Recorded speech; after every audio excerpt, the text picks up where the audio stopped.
Olá, bem-vindos ao Clube de Física para mais uma conversa sobre física nos esportes. Hoje nós vamos falar especificamente sobre física nos pilates. Me sigam nas redes sociais, me sigam no Instagram. Para quem não me conhece, eu sou Marta Costa, professora de física que aqui na internet faz uma monitoria gratuita, tentando ajudá-los a resolver suas dúvidas. Mande suas dúvidas no direct no Instagram ou aqui nos comentários. Então, daqui a pouco a gente conversa. Vamos na vinheta?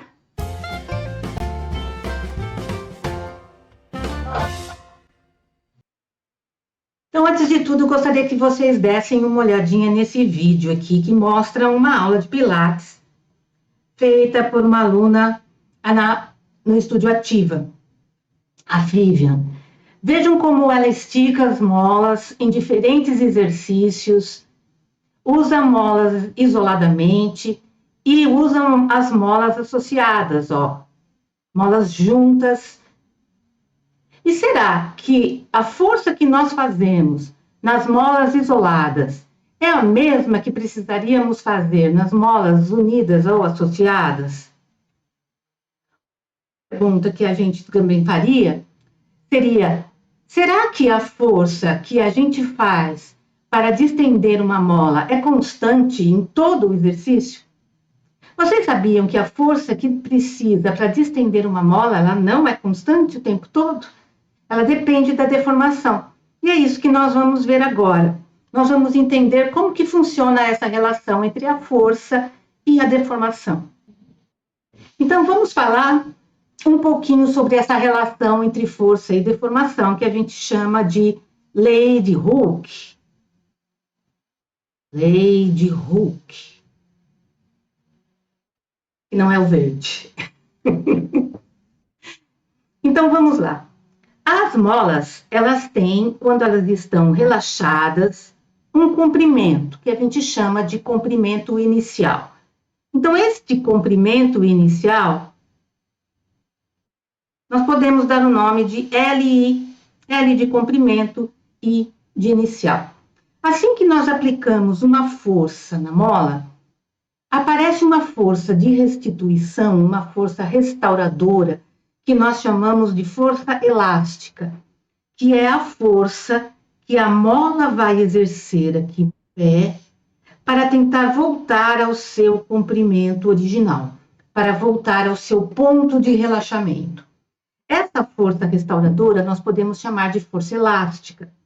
E a força que a Vivian precisa exercer na mola para tensioná-la e esticá-la tem a mesma intensidade dessa força elástica, que nós vamos chamar de F.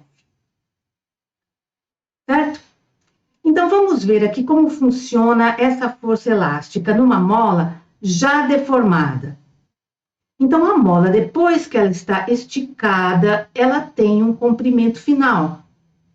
Esse comprimento eu vou chamar de LF, certo?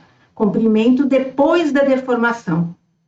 A diferença entre o comprimento inicial que a mola tinha, se a gente transportar esse comprimento para cá, ó, a diferença entre esse comprimento inicial e o comprimento final, nós vamos chamar de deformação, ou diferença de comprimento, certo? Diferença de comprimento. Então, essa diferença de comprimento, como o próprio nome diz, ele pode ser obtido pelo comprimento final menos o comprimento inicial da mola. A essa diferença de comprimento, nós também podemos chamar de X, que é o mais comum, que é a deformação da mola. E o que diz a lei de Hooke? Entendendo o que é deformação, nós vamos entender que Hooke diz, ele vem nos dizer, vem nos afirmar, que a força necessária para esticar uma mola, para deformar uma mola, é diretamente proporcional à sua deformação. Certo? Eu vou pôr aqui um pouquinho, ó, minha cabeça um pouquinho mais para cá, para vocês poderem enxergar melhor essa deformação. Tá bem? Então, vamos lá. Vamos imaginar, então, um gráfico para representar essa relação entre força e deformação. Se eu imaginar aqui um gráfico de força em função da deformação. Força em Newton em função de X em metros. Como ela é diretamente proporcional, quando a mola está relaxada, não existe força aqui. A força de tensão é zero.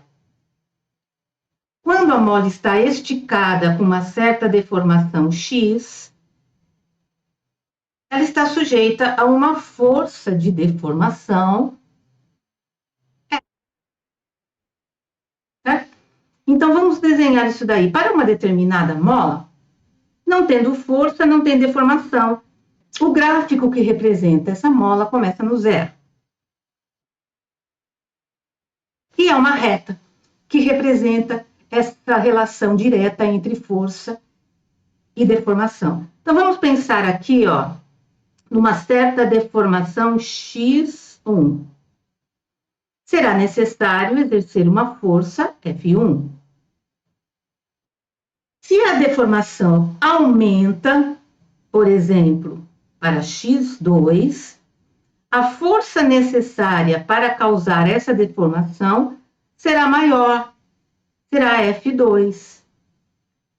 E isso depende da mola. Por exemplo, se eu tiver um outro gráfico representando uma outra, eu vou ter um gráfico assim, mais ou menos. Verifiquem que para uma mesma força, eu consigo uma deformação muito maior. Ou seja, para uma mesma deformação, eu preciso de uma força, que eu vou chamar de F1', menor do que F1. Para a mesma deformação x2, eu vou necessitar de uma força muito menor que F2. Eu vou chamar de F'2. Então, vejam que essa força necessária para deformar uma mola depende da resistência da mola. Se eu chamar essa mola de mola 2 e essa mola de mola 1, dá para perceber por esta inclinação da reta que a mola 2 é uma mola menos resistente, precisa de menos força para conseguir a mesma deformação. E que essa mola F1 é uma mola mais resistente. Certo? Mas o que representaria essa inclinação da reta? Isso é muito interessante. Essa inclinação da reta pode ser representada pela sua tangente, tangente do ângulo de inclinação. Como que nós escreveríamos? Tangente do ângulo θ, que é o cateto oposto dividido pelo cateto adjacente, é dada por F, já que o cateto oposto é o F, a força necessária para essa deformação, dividido pelo cateto adjacente, mas o cateto adjacente é a deformação. Certo? Então, esta tangente do ângulo θ, que representa a resistência da mola, nós damos o nome de K, também chamado de constante elástica da mola. Cada mola tem uma certa constante elástica. Quanto maior a constante elástica, maior a resistência da mola em ser deformada. Se eu fizer aqui uma passagem muito simples, multiplicando em cruz, eu vou ter uma relação de Hooke, que F é igual a K vezes X. E qual seria a unidade para isso? Se a força é dada em Newton e a deformação é dada em metros, a constante elástica é dada em,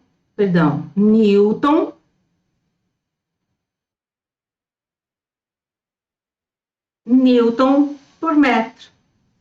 Certo? Então, força em Newton, constante elástica Newton por metro, sistema internacional, e deformação em metro. Pronto. Essa é a lei de Hooke, que nos prova que quanto maior a deformação aplicada a uma mola, mais intensa será a força necessária para manter essa deformação. Porque isso vai ter muita influência na eficácia dos exercícios. Certo? Então, vamos ver uma outra ideia, vamos ver uma outra observação. Será que a força que nós exercemos numa mola simples para determinada deformação é a mesma força que precisamos aplicar em uma associação de molas para obter a mesma deformação? Então, vamos ver uma outra. Tá? Vamos pensar agora numa associação de molas.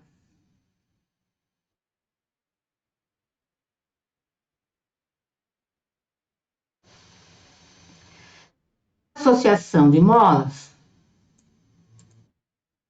eu tenho aqui duas molas associadas lado a lado, ou seja, associadas em paralelo e sujeitas a uma única força aqui, ó. Uma única força F. Porque está sendo exercida desse bastão. A Vivian poderia ter colocado apenas uma mão, tá? E aqui eu tenho, para uma deformação X, numa mola simples, a Vivian está fazendo uma força F, linha, diferente de F, tá? Numa associação, esta associação pode ser representada por uma única mola. Como elas estão sendo deformadas ao mesmo tempo por uma única força, eu posso substituir essa associação por uma única mola que a gente chama de mola equivalente. Então, ela pode ser substituída por uma mola diferente, imaginária, que a gente chamaria de mola equivalente. A mola equivalente terá um coeficiente elástico ou uma constante elástica equivalente também, que nós vamos chamar de KE, constante equivalente. Essas duas molas que formam essa associação são iguais a esta e têm a mesma constante elástica. A constante elástica dessa mola é K. Portanto, a constante elástica dessa mola é K e dessa mola também é K. Então, existe uma relação que em uma associação de molas em paralelo, a constante elástica equivalente será a soma das duas constantes elásticas das molas simples, que nesse caso são iguais. Então, sendo iguais, a constante elástica equivalente será 2K. Retornando à equação de Hooke, vamos pegar aqui nessas molas simples. Nós sabemos que esta força F' é dada por K, que é a constante elástica desta mola individualmente, vezes a sua deformação. Certo? Mas eu vou conseguir, nesta associação aqui, olha, deixa eu pôr aqui a minha cabecinha um pouquinho mais para baixo para vocês enxergarem. Nesta associação aqui, eu vou conseguir a mesma deformação. Eu quero saber qual é a força necessária para conseguir a mesma deformação que eu consegui nas molas simples. Tá? Então, vamos analisar essa fórmula aqui. Se F' é igual a K vezes X, e o X vai permanecer constante, a única variável nesta relação é a constante elástica desta mola, que será a constante elástica equivalente. Então, a constante elástica da mola simples foi multiplicada por 2. Como ela é diretamente proporcional à força, a força F' vai ser multiplicada por 2 também. Então, esta força, chegamos à conclusão que a força necessária para duas molas em paralelo será o dobro da força que foi necessária para uma mola simples. O que vai fazer também muita diferença na eficiência do exercício. Espero que vocês tenham entendido, que tenham gostado dessa aula. Voltamos com mais aulas falando sobre a física nos esportes ou em outras situações cotidianas. Me sigam nas redes sociais, porque lá no Instagram vocês vão ter sempre as novidades que eu vou postando por aqui. Tá? Um grande beijo e até uma outra oportunidade. Se você gostou, dê um like e compartilhe com seus amigos que também queiram saber um pouquinho mais sobre a lei de Hooke.